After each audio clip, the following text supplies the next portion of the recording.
आज हमें काफी कुछ पढ़ना है।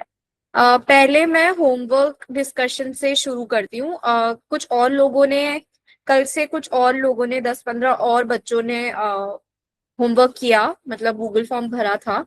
तो एक बार मैं जल्दी से वो डिस्कस कर लेती हूँ और फिर उसके बाद हम कल का रिवीजन करेंगे थोड़ा सा, और फिर कल जहाँ से हमने छोड़ा था वहां से कंटिन्यू करेंगे। और आज एक नया टॉपिक भी शुरू करना है हमें ऑन बायोडाइवर्सिटी। ठीक है। तो पहले हम शुरू करते हैं होमवर्क डिस्कस करने से। तो आई एम हैप्पी कि मुझे एटलीस्ट 24 रिस्पॉन्सेज तो मिले। आप अराउंड 70 कितने बच्चे हैं आज मीटिंग में? अराउंड 60-70 बच्चे रहते हैं रोज मीटिंग में, तो उसके आधे लोगों ने होमवर्क किया है, जो कि बहुत um, दुख वाली चीज है। बहुत हर्टफुल चीज है, पर कोई बात नहीं। बाकी बच्चों को अगर बस बाकी बच्चे ध्यान रखें, आज जो अभी जो डिस्कशन कर रही हूँ मैं वो सुन लें। ठीक है, जिन लोगों ने होमवर्क नहीं किया था कोई बात नहीं, अब सुन लो अब जो डिस्कशन हो रहा है होमवर्क का। अम, ठीक है, तो क्वेश्चन सबको याद है क्या? क्वेश्चन क्वेश्चन सबको याद है? एक बार मैं रिपीट कर देती हूँ शॉर्ट में कि क्वेश्चन ये था कि इज इट एथिकल, मतलब right to consider animals as natural resources? If yes, why do you think so? And if no, how would you redefine the term resource? ठीक है। और अगर हम एनिमल्स को रिसोर्सेज कंसिडर कर रहे हैं तो एनिमल्स पर और इन्वायरमेंट पर क्या इम्पैक्ट पड़ेगा? ठीक है। तो आप में से काफी सारे लोगों ने यस और नो दोनों लिखा है। और जिन लोगों ने यस लिखा है उन लोगों ने लिखा है कि रिसोर्स की डेफिनेशन के अकॉर्डिंग तो एनिमल्स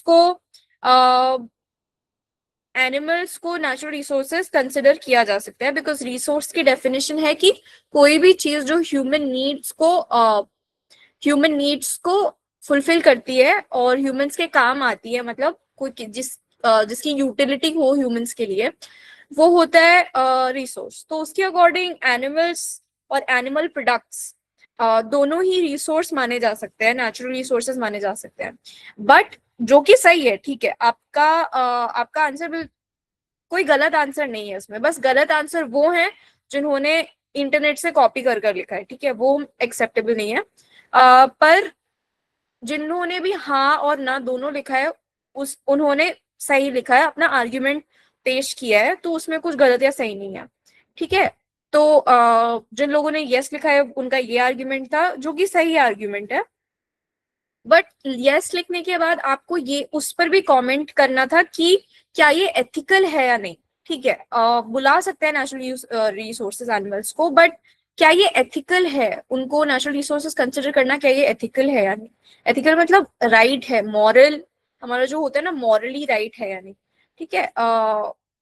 फिर जो जिन लोगों ने नो लिखा था उन लोगों ने ये लिखा कि एनिमल्स लिविंग बीइंग्स होते हैं, जिनकी फीलिंग्स होती हैं, वो पेन, फियर, हैप्पीनेस, ये सारी फीलिंग्स फील करते हैं।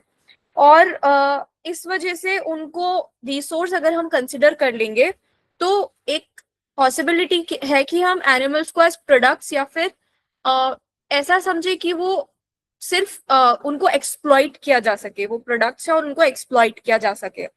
तो इसलिए एनिमल्स को नेचुरल रिसोर्सेस कंसिडर करना गलत है, अनएथिकल है। ठीक है। तो ये भी मुझे काफी अच्छा आर्ग्यूमेंट लगा, काफी अच्छा आर्ग्यूमेंट भी है ये। तो ये था, ये मोस्टली लोगों ने लिखा था। बेसिकली मतलब कोर आर्ग्यूमेंट दोनों साइड्स का मैंने पॉइंट आउट किया है, ये था। ठीक है। और मैं अब इसके फीडबैक की बात करें तो जिन लोगों ने यस लिखा है मोस्टली लोगों ने उसका रीजन, डेफिनेशन, मतलब जो नेचुरल रिसोर्सेज की डेफिनेशन है उसके उसको बेस बनाकर लिखा था। बट उसमें मुझे इस बात की थोड़ी कमी लगी कि उन्होंने जो एथिकल पार्ट था उस पर कमेंट नहीं किया। जिन लोगों ने नो लिखा है आ, उन लोगों के कुछ आंसर, उन लोगों का आर्ग्यूमेंट बिल्कुल सही था। और कुछ लोगों के आंसर में इम्पैक्ट थोड़ा मिसिंग लगा मुझे। ठीक है, तो आप अपना आंसर अब चेक करिएगा और हाँ, अपना आंसर चेक करना कि आपने क्या लिखा था और आपसे क्या मिस हो गया। ठीक है। अम,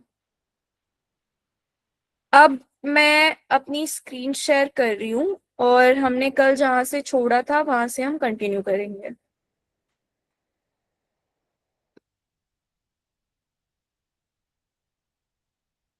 अम, मेरी स्क्रीन सबको दिख रही है क्या बच्चों? Yes ma'am. Yes ma'am. Yes ma'am. Yes okay, ma'am. Very good, very good, very good. Yes ma'am. ठीक। Yes ma'am. तो कल, ओके ओके ओके, कोई यस बताना चाहेगा मैम। कल हमने क्या क्या पढ़ा था sustainable? Yes ma'am. Okay okay yes okay, miss. Thank you. Okay, ठीक है। ठीक है, तो कल हम क्या पढ़ रहे थे? कल हमने क्या पढ़ा था सस्टेनेबल डेवलपमेंट में? कोई जल्दी से रिवीजन करेगा जो भी आपको याद है कल की क्लास में? कुछ लोगों का हैंड अप है।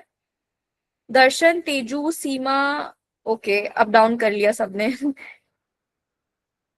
जो भी आपको याद है कल की क्लास से।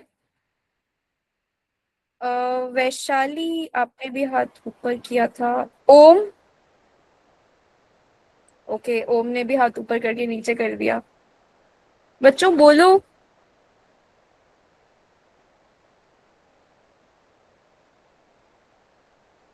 हम्म,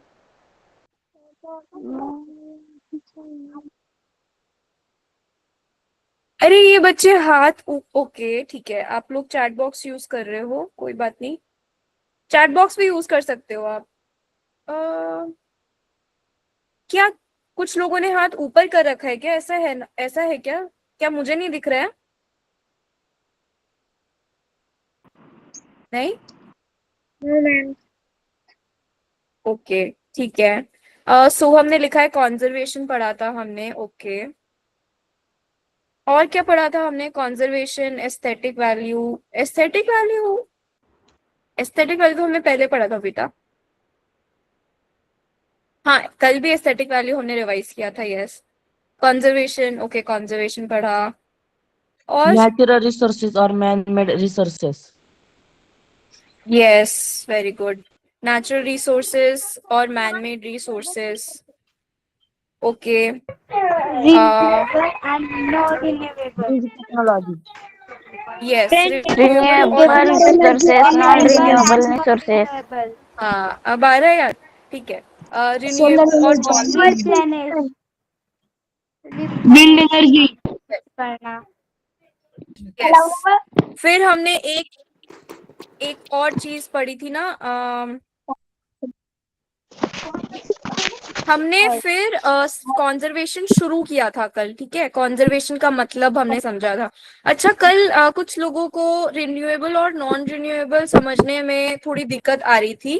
क्या लोगों को समझ में आया रिन्यूएबल और नॉन रिन्यूएबल क्या होता है? Yes ma'am. Yes ma'am. Yes ma'am. Yes ma'am. Okay, very good, very good. Okay, तो ठीक है, मैं किसी से पूछती हूँ। दर्शन बेटा, आपका माइक ऑन है। ज्योति, आप हो क्लास में? मैम मुझे याद नहीं है। किसी भी रैंडम बच्चे से पूछो। अच्छा, आपको याद नहीं है? कोई बात नहीं। सीमा ने हाथ उठा रखा है। सीमा, आप बोलो। रिन्यूएबल रिसोर्सेस मतलब जो अनलिमिटेड होती है, कि मतलब सोलर एनर्जी, विंड एनर्जी, ये अनलिमिटेड है। हम्म, और okay, non very good, renewable सही रिसोर्सेस बोला। मतलब कि जो लाइफ स्पैन नहीं होती, कोयला, पेट्रोलियम, ऐसी जो चीजें हैं वो अनलिमिटेड नहीं है। हाँ, ओके, वेरी गुड। रिन्यूएबल मतलब आपूर्ति करना, मतलब फिर से भरना। Okay, very good. यस बेटा, सही बोला। और तेजू, विमल, आपको कुछ ऐड करना है सीमा और अ, दूसरे बच्चे की बात में?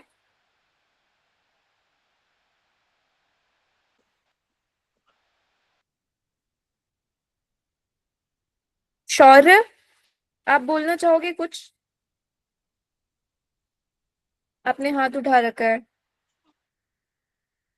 शौर्य, वेदांत। विचार।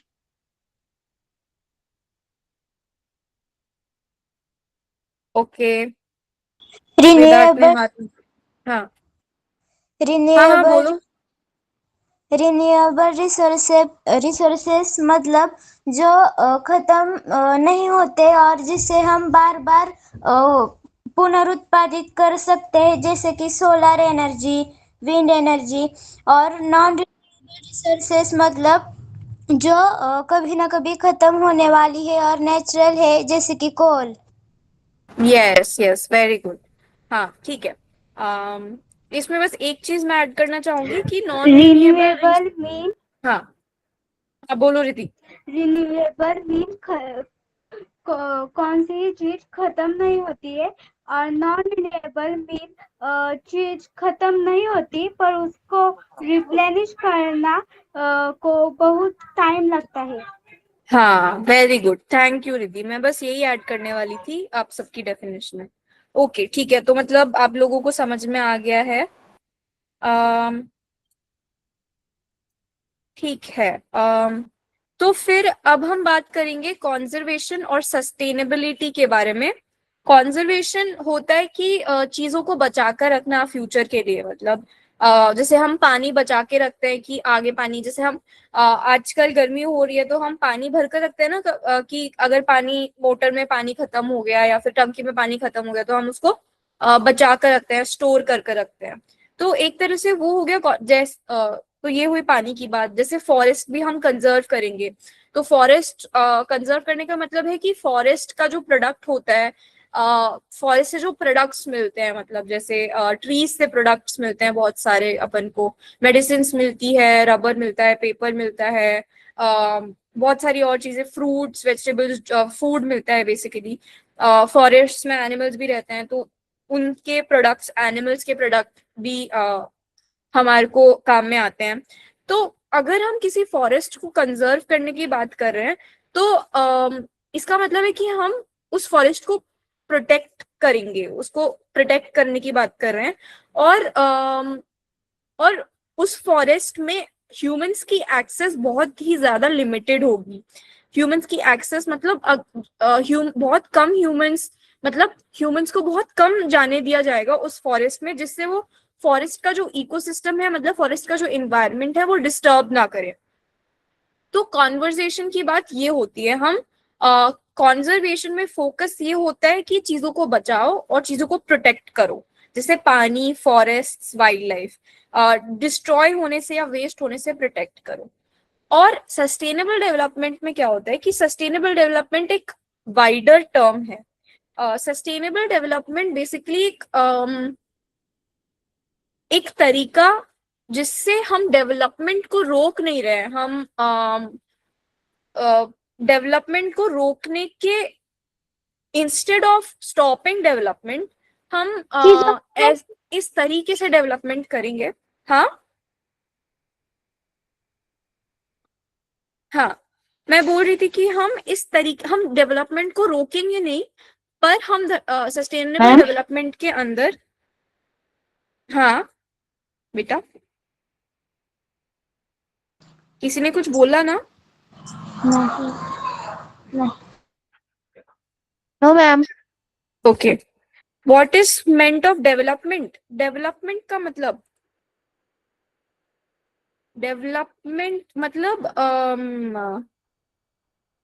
विकास। डेवलपमेंट मतलब विकास बेटा, ठीक है। तो हम इस तरीके से डेवलपमेंट करेंगे। डेवलपमेंट के अंदर क्या क्या आता है? फैक्ट्रीज लगना, टेक्नोलॉजी की बढ़ोतरी, ये सारी चीजें आती है डेवलपमेंट के अंदर, ठीक है। बेटर लिविंग कंडीशंस देना लोगों को, ठीक है। तो वही improvement of in the quality of life किसी ने बोला है, ठीक है। तो ये होता है डेवलपमेंट का मतलब।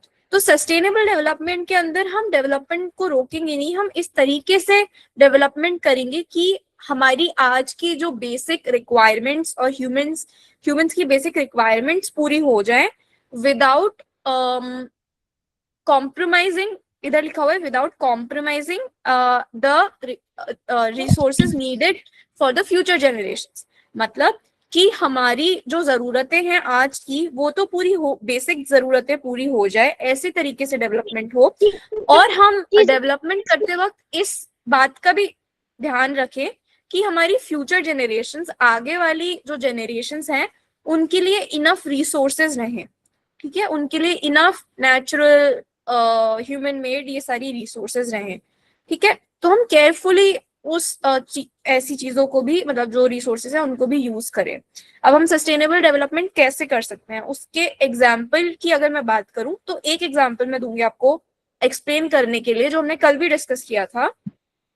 हमने डिस्कस किया था पानी का एग्जाम्पल कि हम वाटर को कंजर्व कैसे कर सकते हैं, कि हम पानी बचा कर रखें, पानी को स्टोर कर रखें। ठीक है, पानी का ऐसा इस्तेमाल करो कि वो पानी खूब देर टिके।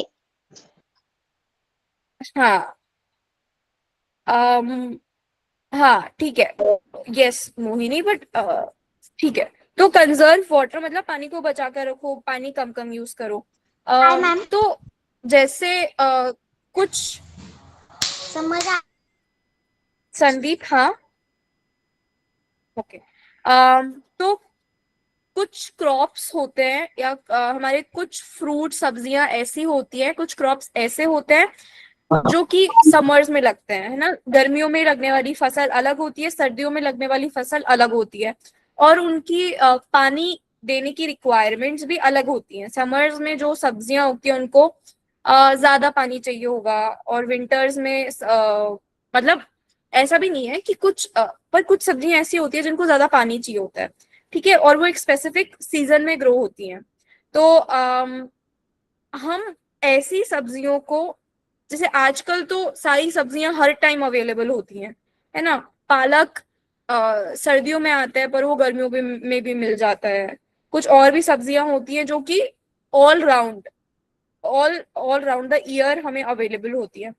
तो वो सब्जियां क्यों अवेलेबल होती हैं, क्योंकि हम ऐसी इन्वायरमेंटल कंडीशंस उन क्रॉप्स को देते हैं जिससे वो एक आर्टिफिशियल इन्वायरमेंटल कंडीशंस उन क्रॉप्स के लिए बना लेते हैं। अब ऐसी सब्जी जिसको ज्यादा पानी की जरूरत है, अगर हम उसको समर्स में जबरदस्ती ग्रो करेंगे तो उसको ज्यादा पानी चाहिए होगा। समर्स में ऑलरेडी शॉर्ट होता है पानी, शॉर्टेज ऑफ वाटर हो जाती है।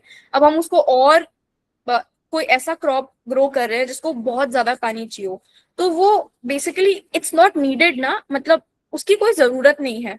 तो अगर हम ये ना कर सस्टेनेबल डेवलपमेंट क्या करेगा कि जो सब्जियां जिस सीजन में ग्रो होती हैं उसी सीजन में ग्रो करो, क्योंकि वही हमारी रिक्वायरमेंट है। ठीक है, सस्टेनेबल डेवलपमेंट का एक एग्जाम्पल है ड्रिप इरिगेशन सिस्टम। क्या आप लोगों को ड्रिप इरिगेशन सिस्टम पता है? No ma'am. No ma'am. No ma'am. नहीं मैम। ओके, ठीक है। No ma'am. मैं यस मैम। ठीक है, यस मैम। ठीक है, तो मैं आपको एक पिक्चर दिखाती हूँ ड्रिप इरिगेशन सिस्टम की। एक सेकेंड।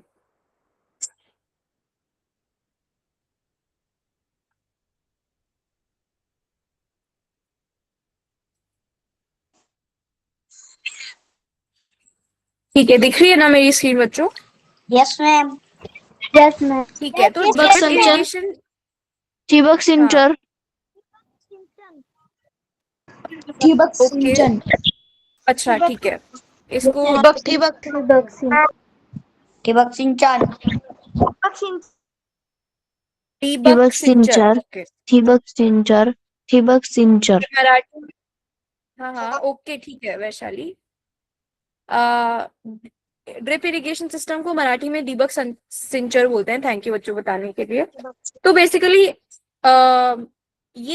ये जो पाइप्स आपको दिख रहे हैं ना बीच में, तो ये पाइप्स उससे कनेक्टेड होते हैं, छोटे पाइप्स के थ्रू जैसे आपको दिख रहा है क्रॉप से कनेक्टेड होते हैं, फसल से कनेक्टेड होते हैं। और इन पाइप्स में ड्रॉप ड्रॉप कर एक बूंद बूंद कर पानी जाता है, जिससे वो डायरेक्टली क्रॉप्स की जो रूट्स होती हैं, जो हाँ क्रॉप्स की जो रूट्स होती हैं, प्लांट्स की रूट्स में डायरेक्टली वो पानी जाए ड्रॉप ड्रॉप कर कर, और वेस्ट ना हो जाए, मतलब जो खाली पड़ी जमीन है उसमें ना जाए, कम से कम जाए। तो इससे काफी ज्यादा पानी सेव हो जाता है इरिगेशन के टाइम पर। ठीक है, तो ये एक तरीका है जिससे हम सस्टेनेबल डेवलपमेंट अडॉप्ट कर सकते हैं।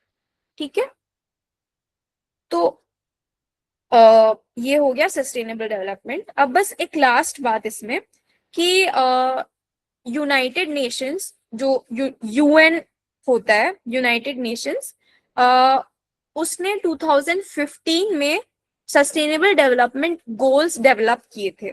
ठीक है, तो जैसे ये सस्टेनेबल डेवलपमेंट गोल्स एक ब्लूप्रिंट है जिससे ये इंश्योर कर सके कि सारी कंट्रीज बेसिकली ये जो सस्टेनेबल डेवलपमेंट गोल्स फॉलो कर कर और सस्टेनेबल डेवलपमेंट कर सकती है अचीव फ्यूचर के लिए। ठीक है, तो ब्लूप्रिंट क्या होता है? बेसिकली ब्लूप्रिंट होता है ना जिसमें जैसे आपका क्वेश्चन पेपर बनता है किसी एग्जाम के लिए, तो उस क्वेश्चन पेपर का एक ब्लूप्रिंट भी बनाती हैं टीचर्स।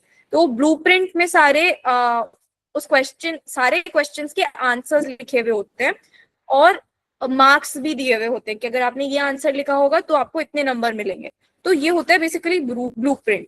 तो सस्टेनेबल डेवलपमेंट गोल्स वाला जो डॉक्यूमेंट है वो भी एक ब्लूप्रिंट टाइप है जिसको अगर सारी कंट्रीज अडॉप्ट करेंगी तो वो सस्टेनेबल डेवलपमेंट अचीव कर सकती हैं।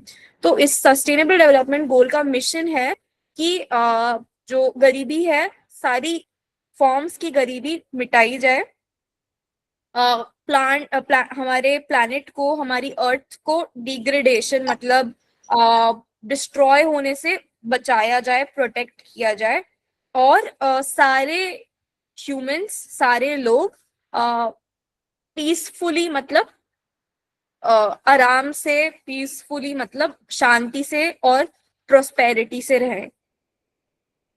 तो ये मोटा मोटा मिशन है सस्टेनेबल डेवलपमेंट गोल्स का। ठीक है, आगे जो स्पेसिफिक गोल्स है उसकी हम बात नहीं करेंगे, पर हमने मोस्टली पढ़ ही लिया है जो अभी तक सस्टेनेबल डेवलपमेंट गोल्स जो हैं। बेसिकली हमने क्लाइमेट चेंज के बारे में पढ़ा है कि क्लाइमेट चेंज हो रहा है तो हमें कैसे क्या स्टेप्स लेने चाहिए क्लाइमेट चेंज को होने से रोकने के लिए, कि हमें चीजों को रिस्पॉन्सिबली कंज्यूम करना चाहिए और वेस्ट को कम से कम जेनरेट करना चाहिए। ठीक है, वे कम से कम वेस्ट इकट्ठा करें, हमें पानी Yes, को miss. और वाटर पोल्यूशन जो बेसिकली है उसको कम करना चाहिए, क्योंकि वाटर में भी बहुत सारी लाइफ रहती है, एक्वाटिक एनिमल्स और प्लांट्स रहते हैं, उनको ना कोई हार्म हो, इसलिए हमें पानी को गंदा नहीं करना चाहिए। और जो आज हम जो पढ़ेंगे बायोडाइवर्सिटी लॉस, वो कम करने के लिए भी ma'am steps sustainable Sustainable development का Development Goals में। ट्रांसलेशन क्या है? सस्टेनेबल डेवलपमेंट का ट्रांसलेशन क्या है? बेटा ये तो नहीं पता। आपको गोल्स मतलब पता है ना, बस सस्टेनेबल डेवलपमेंट के आगे गोल्स लगा दिए है। गोल्स का मतलब पता है ना, हमारा जो लक्ष्य होता है बेसिकली, ये हमें लक्ष्य अचीव करने के लिए हम बनाते हैं ना कि मैं, अगर हमारा लक्ष्य है कि मैं 100 नंबर लाऊंगी, तो हमारा गोल ये है कि मैं 100 नंबर लाऊंगी। अब वो 100 नंबर मैं कैसे लाऊंगी, मतलब 100% मैं नंबर लाऊंगी, तो उसके स्टेप्स कुछ होंगे कि आप ढंग से पढ़ाई करोगे, आप टाइम से उठोगे, ये सारी चीजें। तो बेसिकली गोल का मतलब ये होता है। सस्टेनेबल डेवलपमेंट के सामने हमने गोल्स लगा दिए तो वो बन गया सस्टेनेबल डेवलपमेंट गोल्स। अब मराठी में उसको क्या बोलते हैं मुझे वो नहीं पता बेटा। ठीक है, yes ma'am, thank you. Okay, ma'am. तो Yes, मैं ये ma'am, वाली प्रेजेंटेशन आपको भेज दूंगी। आपको अगर सस्टेनेबल डेवलपमेंट गोल्स के बारे में डिटेल में पढ़ना है तो थोड़ा सा और है उस प्रेजेंटेशन के अंदर, तो वो आप पढ़ सकते हैं। अब हम शुरू करेंगे नया टॉपिक ऑन बायोडाइवर्सिटी, जो कि सस्टेनेबल डेवलपमेंट गोल्स का भी एक गोल है। ठीक है, मेरी Okay, ma'am. स्क्रीन सबको दिख रही है ना बेटा? Yes ma'am. Yes, ma'am. No, ma'am. Yes, ma'am. Yes, ma'am. Yes, ma'am. Okay Yes, ma'am. Okay okay, very good. ठीक है, तो ये हमारा लास्ट यूनिट है, मतलब लास्ट टॉपिक है, बायोडाइवर्सिटी। अब इस वर्ड को भी आप 2 वर्ड में ब्रेक करो समझने के लिए। कैसे करोगे ब्रेक? चैट में लिखो सब लोग। Bio and diversity. Yes, bio का मतलब, वेरी गुड। बायो का मतलब क्या होता है? जिसमें जीव बन सकते हैं। हाँ, जीवित। हाँ, जीवित। बायो बायो का मतलब, ट्रांसलेशन जीव है। हाँ। और डाइवर्सिटी का मतलब पता है सबको? विविधता। डाइवर्सिटी। Yes, विविधता। विविधता। विविधता। Okay, very good, very good, bio का मतलब diversity. very good, very good. विविधता। Yes, विविधता। विविधता। जैव हाँ, विविधता। yes. जैव विविधता। किसी ने बोला जैव विविधता। ठीक है, जैव विविधता। मैम मैंने ठीक है, बायोडाइवर्सिटी लिविंग बायोडाइवर्सिटी मतलब लिविंग ऑर्गेनिजम्स में जो वैरायटी है, विविधता है, उसको इंग्लिश में हम वैरायटी बोल सकते हैं, या डाइवर्सिटी वैरायटी बोल सकते हैं। वैरायटी। हाँ, जो लिविंग ऑर्गेनिजम्स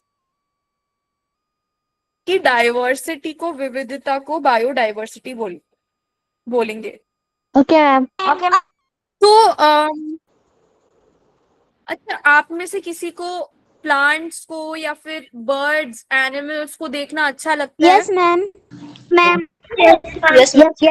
लगता है। ओके, अच्छा, ठीक है। तो ओके ओके, तो जो लोग ना जैसे बर्ड्स को जिनको देखना अच्छा लगता है, उन लोग को हम बोलते हैं बर्ड वॉचर्स। बर्ड वॉचर्स, जो लोग बर्ड्स को ऑब्जर्व करना पसंद करते हैं, उनको हम बोलते हैं बर्ड वॉचर्स। तो आप ना आज या कुछ दिनों, मतलब कुछ दिन ऑब्जर्व करना अपने आसपास की बायोडाइवर्सिटी को। आपके विलेज, आपके जो गांव है, आपके गांव में किस टाइप के एनिमल्स और बर्ड्स आपको, इंसेक्ट्स भी आपको आसपास दिखते हैं, ठीक है? आपके आसपास के जंगलों में कैसे टाइप के की बायोडाइवर्सिटी है, वो आप ऑब्जर्व करो। आपको भी अच्छा लगेगा, मजा आएगा ये चीज करने में। और आपको पता चलेगा कि हमारे हर अगर आपका कोई दोस्त किसी और सिटी में रहता है या फिर किसी और गांव में रहता है, तो आप उनसे डिस्कस करोगे कि हमारे यहाँ तो ये, अच्छा पुणे में आपके गांव में कोई एक स्पेशल एनिमल या फिर इंसेक्ट या फिर प्लांट है कोई, जो हो सकता है किसी और सिटी में इतना ज्यादा ना मिलता हो? लाजर। हाँ,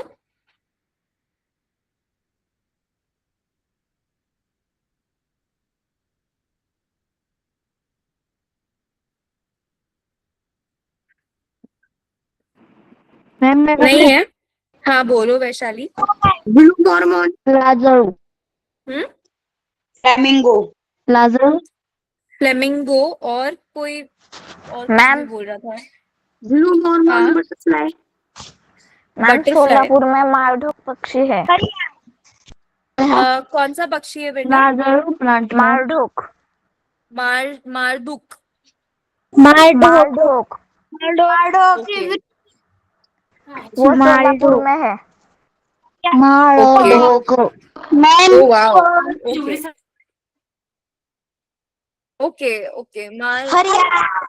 मालढोक भीमाशंकर में ब्लू मॉर्मोन बटरफ्लाई है। कौन सा बटरफ्लाई बेटा? Blue Mormon. स्पेलिंग टाइप करो क्या? चांदोली में मोर रहते हैं। Blue Mormon. मोर, okay. Blue Mormon, okay. Blue Mormon, giant squirrel, लजालू, मालधोक, ओके वाओ। तो मालधोक मराठी वर्ड है क्या? Colourful. Yes ma'am. Yes ma'am. Okay okay, Yes, ma'am. Very good, okay, very good. तो ये जो आपने कुछ मैम एनिमल्स उनका एक बर्ड्स जू के भी नाम है टाइप बड़ा कर रहे सा। हैं, क्या है? झुंड भी है? जू जू जैसे एनिमल जू, का जू ओके, होता है ना, उनका भी एक हाँ जू हाँ है हाँ, बड़ा सा। Okay okay, very good, okay. तो जैसे पुणे में क्या फ्लेमिंगोज आते हैं? फ्लेमिंगो जो वो पिंक पिंक बर्ड्स होती है ना? हाँ मैम। अरे वाह, हाँ मैम। Yes ma'am. हाँ। तो वो क्या क्या जानना? इंदापुर के तुंडीकरण में आते हैं। अच्छा अच्छा, ओके ओके आती है। ओके ओके, हाँ, बहुत सुंदर लगती है ना वो बर्ड्स, कितने सुंदर लगते हैं ये पशु यस पक्षी। Yes ma'am. यस हाँ मैम। हाँ, ठीक है।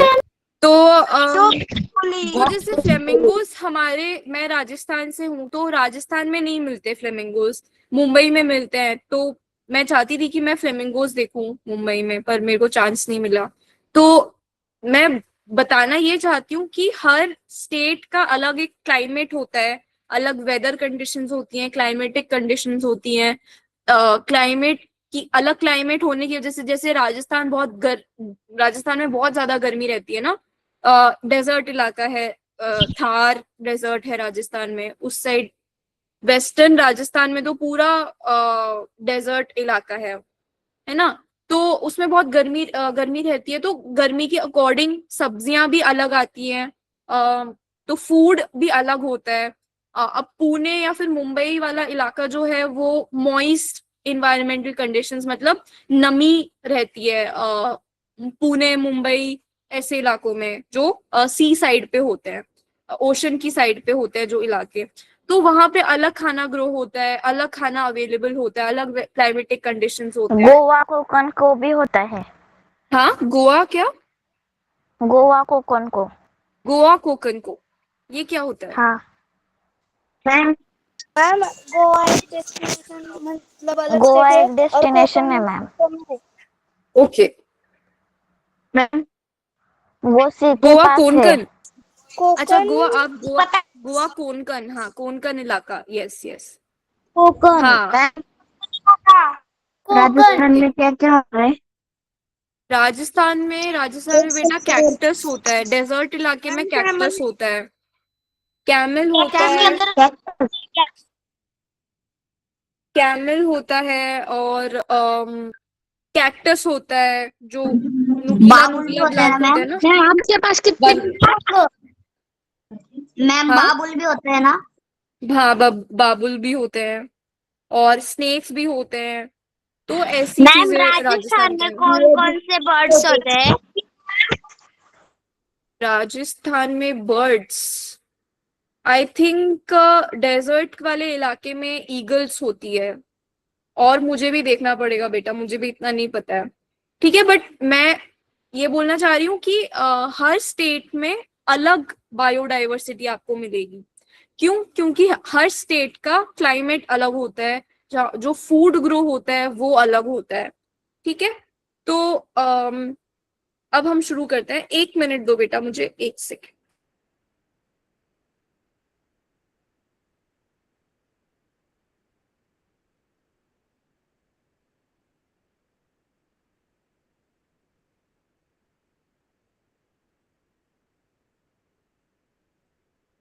मैम क्या हुआ?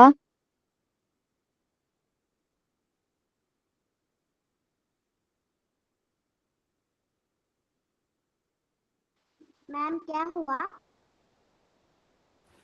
हाय, हाँ कुछ नहीं बेटा, मैं थोड़ा डिस्कनेक्ट हो गई थी थोड़े टाइम के लिए। Yes ma'am. हाँ, ठीक है। तो ठीक है, तो अब हम शुरू करते हैं ऑन बायोडाइवर्सिटी। वैशाली, आपका माइक ऑन है, माइक ऑन कर, ऑफ करके गाओ, ठीक है। अम,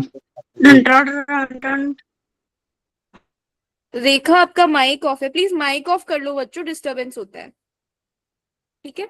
तो हमने जैसा पढ़ा था, हमने पहले पढ़ा था ना बायोटिक और ए बायोटिक क्या होता है, यस मैम। यस ठीक है। Ma'am. Very good. I hope आप सबको याद हो बायोटिक Yes, मतलब ma'am. लिविंग लिविंग थिंग्स और एबायोटिक मतलब नॉन लिविंग थिंग्स, ठीक है। तो अब कोई पूछ रहा था कि एक दिन कि इकोसिस्टम का मतलब क्या होता है ना। तो अब इकोसिस्टम Yes, ma'am. क्या होता है? इकोसिस्टम बेसिकली आप हमारे आसपास नॉन एबायोटिक और बायोटिक दोनों चीजें रहती हैं। बायोटिक चीजों में आ गया plants, animals, insects, birds, bacteria, जो माइक्रो ऑर्गेनिजम्स होते हैं हर तरह के, वो सारी बायोटिक चीजें। और एबायोटिक चीजों में आ गया soil, water, air, light, sunlight, ये सारी चीजें जो कि निर्जीव चीजें होती हैं। तो इकोसिस्टम में बेटा ये दोनों टाइप की चीजें, एबायोटिक और बायोटिक चीजें एक साथ काम करती हैं, जिससे जो लाइफ है वो बनी रहे। तो लाइफ के बनी रहने के लिए बहुत जरूरी है कि ये एबायोटिक और बायोटिक चीजें एक साथ मिलकर काम करें। अगर एक चीज, तो दोनों चीज एक दूसरे के ऊपर डिपेंडेंट होती हैं। अगर एबायोटिक चीजें नहीं होगी तो बायोटिक चीजें सरवाइव नहीं कर पाएंगी। क्या अपन पानी के बिना सरवाइव कर पाएंगे या हवा के बिना सरवाइव कर पाएंगे? नहीं। No, ma'am. Yes, No, ma'am. Yes, okay. और एबायोटिक चीजें, अब आप पूछोगे कि पानी या फिर जो हवा है वो तो हो सकता है कि उनको क्या जरूरत है बायोटिक चीजों की? क्या किसी के मन में सवाल आ रहा है? Yes, ma'am. हवा ओके, किसी के पास आंसर? को ट्रीज की जरूरत होती है। यस, यस, हवा को ट्रीज की जरूरत होती है। Very good. तो जैसे हवा में, हमारे एयर में बहुत सारी गैसेस होती हैं। अगर, और उन गैसेस को मतलब एक बैलेंस बना रहने के लिए लिविंग लिविंग ऑर्गेनिजम्स मतलब ह्यूमंस जो होते हैं, वो ह्यूमंस और प्लांट्स के बीच में एक्सचेंज ऑफ गैसेस चलता रहता है। ह्यूमंस एंड एनिमल्स और प्लांट्स के बीच में एक्सचेंज ऑफ गैसेस चलता रहता है, जिसकी वजह से एयर का जो कॉम्पोजिशन है, हमारे एटमॉस्फेयर में जो गैसेस हैं उसका जो कॉम्पोजिशन है, मतलब एयर जिन गैसेस से बनी हुई है उनका बैलेंस्ड बना रहता है, उसमें बैलेंस बना रहता है। अगर ये बैलेंस बिगड़ जाए ना तो हमारे क्लाइमेट पर भी असर पड़ सकता है। हमारा, या तो हमारा क्लाइमेट बहुत इतना गर्म हो जाएगा जिसमें लिविंग ऑर्गेनिजम्स का रहना इम्पॉसिबल है। जैसे कुछ प्लैनेट्स ऐसे होते हैं जहाँ पे जहाँ पे लाइफ पॉसिबल नहीं है। क्यों लाइफ पॉसिबल नहीं है वहां पे? क्योंकि या तो वो प्लैनेट्स बहुत बहुत ही ज्यादा गर्म है या फिर बहुत ज्यादा ठंडे हैं। तो इसीलिए बायोटिक अर्थ का पे ट्रांसलेशन क्या है? की कमतरता होती है। क्या, किसका ट्रांसलेशन बेटा? बायोटिक का बायोटिक मतलब सजीव।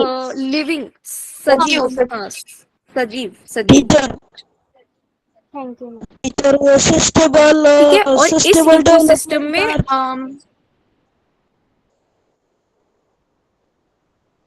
बेटा सस्टेनेबल डेवलपमेंट तो हमने पीछे छोड़ दिया है बहुत। उसका अर्थ है शाश्वत हाँ, शाश्वत विकास, उसका अर्थ। आपकी आवाज बहुत खराब सी आ रही है पंकज। मैं अगर आप उसका ट्रांसलेशन पूछ रहे हो तो मैं उसका ट्रांसलेशन भेजने की कोशिश करूंगी, जो ग्लॉसरी है वो भेजने की कोशिश करूंगी, ठीक है, बाद में। पर अभी हम बायोडाइवर्सिटी पढ़ रहे हैं। मैम, हाँ, दर्शन का माइक ऑन है।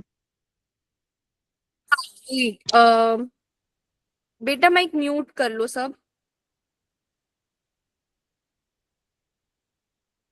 ठीक है। तो इकोसिस्टम का मतलब सभी को समझ में आ गया होगा कि हमारी इकोसिस्टम में एबायोटिक और बायोटिक चीजें एक दूसरे पर डिपेंडेंट है, और हम एबायोटिक और बायोटिक चीजें, लिविंग और नॉन लिविंग थिंग्स एक दूसरे से इंटरैक्ट करती हैं, ठीक है, जिससे हमारे प्लैनेट पर लाइफ बनी रहे। अब हम आते हैं नेक्स्ट स्लाइड पर, ठीक है। तो जो बायोडाइवर्सिटी है ना बेटा, अब आप दो सिनेरियोज इमेजिन करो, ठीक है, दो चीजें इमेजिन करो, दो केसेस। आप मान लो आप कोई गेम, जैसे हम अपन ले लेते हैं फुटबॉल, ठीक है। तो फुटबॉल अगर मान लो आप किस टीम में जाना चाहोगे, किस किस टीम, हम दो टीम्स होती है ना फुटबॉल में, तो मान लो जो टीम 1 है उसमें, फुटबॉल में भी अलग अलग रोल्स होते हैं सबके, है ना। कोई जो कीपर होता है, मतलब बॉल को प्रोटेक्ट करता है, कोई बॉल को किक करता है, कोई डिफेंस में होता है। Goalkeeper ma'am, goalkeeper. हाँ, तो एक गोलकीपर होते हैं, कुछ लोग फ्रंट में रहते हैं, कुछ लोग मिडिल में रहते हैं, कुछ लोग डिफेंड करते हैं, स्ट्राइकर। ऐसे बहुत सारे। हाँ हाँ, आपको आपको ज्यादा पता है बेटा इस बारे में, ये रोल्स का नाम मुझे नहीं पता है। हाँ, एक कैप्टन भी होता है, तो अलग अलग रोल्स होते हैं हर दोनों टीम्स में। तो मान लो एक टीम में सिर्फ गोलकीपर है, सारे लोग गोलकीपर्स ही हैं, और दूसरी टीम में हर टाइप के लोग हैं, गोलकीपर भी है, डिफेंडर्स भी है, जो सामने फ्रंट में खड़े होते हैं वो लोग भी हैं, ये सारे लोग हैं टीम 2 में। तो किस टीम में ज्यादा पॉसिबिलिटी होगी किस टीम की जीतने की? Team to. टीम 2 है ना। हाँ, team 2। Very good, yes yes yes. तो आप ये समझ लो, इसी तरीके से बायोडाइवर्सिटी बहुत जरूरी है। बायोडाइवर्सिटी हमारे प्लैनेट की एक बहुत बड़ी स्ट्रेंथ है कि हमारे आसपास बहुत टाइप के इंसेक्ट्स, अगर कोई स्नेक भी होगा या फिर मान लो कोई चींटी भी होगी, तो चींटी के इतने सारे प्रकार हैं, अलग अलग टाइप ऑफ एंड्स होती हैं, ठीक है। लाल चींटी होती है, ब्लैक चींटी होती है, और अलग अलग और बड़ी एक बहुत बड़ी चींटी भी होती है। तो अलग अलग टाइप की चींटी होती है, अलग अलग टाइप के स्पाइडर्स होते हैं, अलग अलग टाइप के डॉग्स, लायंस, आपको सब में वैरायटी। ना ही हमारे एनिमल्स में भी बहुत सारी अलग अलग टाइप के एनिमल्स हैं, उस एक पर्टिकुलर स्पीशीज में भी, जैसे डॉग की स्पीशीज में भी अलग अलग टाइप ऑफ डॉग आपको दिखेंगे, है ना। अलग अलग डॉग की ब्रीड्स होती है, आपको कुछ नाम पता होंगे, है ना। तो ये बायोडाइवर्सिटी बहुत ही जरूरी है, और इसकी दोनों एस्थेटिक वैल्यू भी होती है, इकोनॉमिक वैल्यू भी हो सकती है, और अलग बहुत सारी, बहुत वैल्यूएबल चीज है बायोडाइवर्सिटी हमारे प्लैनेट के लिए और हमारे प्लैनेट को इतना सुंदर बनाने के लिए। ठीक है, तो अब मैंने एक वर्ड यूज किया था इंटरैक्ट, कि लिविंग ऑर्गेनिजम्स और नॉन लिविंग ऑर्गेनिजम्स, मतलब बायोटिक और एबायोटिक चीजें एक दूसरे से इंटरैक्ट करती है इकोसिस्टम में, ठीक है। तो अब वो कैसे इंटरैक्ट करती हैं? सूरज की किरणें, अब ये आपने नाम सुना होगा फूड चेन। क्या आपने फूड चेन का नाम सुना है? Yes ma'am. है ना? Yes ma'am. ओके, तो ये इंटरैक्शन अपन, यस, नो मैम। हाँ, तो मोस्टली लोगों ने सुना होगा। तो हम ये इंटरैक्शन फूड चेन से इमेजिन कर सकते हैं, समझ सकते हैं कि जो जब सन की किरणें, सन है एबायोटिक, सन की किरणें जब प्लांट्स पे पड़ेंगी तो प्लांट्स अपना खाना बना सकेंगे, प्लांट्स को कुछ इंसेक्ट्स खा जाएंगे, प्लांट्स और इंसेक्ट्स वापस बायोटिक चीजें हैं, वो इंसेक्ट्स पानी पिएंगे, ये एबायोटिक चीज है अपने सर्वाइवल के लिए, इंसेक्ट्स प्लांट्स दोनों ही। अब उस इंसेक्ट को कोई और बर्ड आकर खा जाएगी, वो बर्ड को कोई और एनिमल खा के, छोटा एनिमल खा जाएगा, उस छोटे एनिमल को कोई बड़ा एनिमल खा जाएगा। तो ये पूरे एक वेब में एबायोटिक बायोटिक नेचर जो है वो कनेक्टेड रहता है बहुत टाइटली। अगर यहाँ से कोई एक चीज हट गई, मान लो यहाँ से अच्छा बर्ड को माउस ने खाया और माउस को कैट ने खाया और कैट ने खाया। हाँ और कैट को लायन ने खाया। अब यहाँ से मैं ध्यान से सुनना है सवाल, लास्ट सवाल है, फिर मैं हमारा टाइम होने वाला है इसके बाद, ठीक है। तो अब मैं इस इक्वेशन में से मतलब इस चेन में से अगर कैट को हटा दूं तो क्या होगा? सब मर जाएंगे। मैम लायन को खाना नहीं मिलेगा। ओके, लायन को खाना गलत हो जाएगी। लायन को खाना नहीं मिलेगा, लायन को खाना नहीं मिलेगा तो हो सकता है लायन मर जाए, बहुत सारे लायंस मर जाए। अब ठीक है, लायन का तो हमने सोच लिया, यस यस, लायन को खाना नहीं मिलेगा, लायन की पॉपुलेशन कम भी हो सकती है इस वजह से, ठीक है। अब बर्ड्स, हाँ अब ठीक है, हमने लायन के बारे में तो सोच लिया, पर माउस कैट किसको खा रहा था? माउस को। माउस की पॉपुलेशन को क्या होगा? बढ़ जाएगी। माउस की पॉपुलेशन बढ़ जाएगी। हाँ, माउस की पॉपुलेशन बढ़ जाएगी तो उसमें मतलब क्या खराबी? अच्छा है माउस की पॉपुलेशन बढ़ना, उससे क्या खराबी होगी हमारे एनवायरमेंट? हमारे अच्छा नहीं है मैम। अच्छा नहीं है, हाँ हाँ, एक एक करके बोलो बेटा। बर्ड की पॉपुलेशन घट जाएगी। अच्छा नहीं है। हाँ, एक तो बर्ड की पॉपुलेशन बढ़ जाएगी, यस, बढ़ जाएगी। हाँ ठीक है। अरे अरे बच्चों बच्चों साथ में बोल रहे हो आप, मुझे किसी का सुनाई नहीं दे रहा है। जो पहले हाथ उठाएगा उसका सुनूंगी मैं। श्रेयस आप बोलो।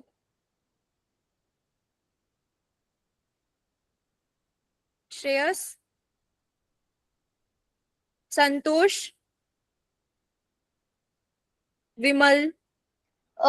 अगर माउस की पॉपुलेशन बढ़ गई तो हमारी हेल्थ को हम जो खाना खाते हैं Yes. वो माउस खा सकते हैं, और हमारी अगर वो खाना हमने खाया तो हमारी हेल्थ को धोखा हो सकता है। यस यस, वेरी गुड, बिल्कुल सही बोला,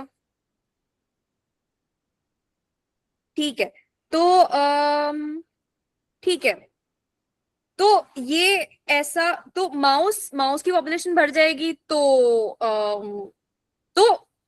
बर्ड्स की पॉपुलेशन हो सकता है कम हो जाए, हमारी हेल्थ को भी नुकसान हो, तो बहुत सारी इससे और मतलब एडवर्स इफेक्ट्स होंगे, इससे मतलब नेगेटिव इफेक्ट्स होंगे।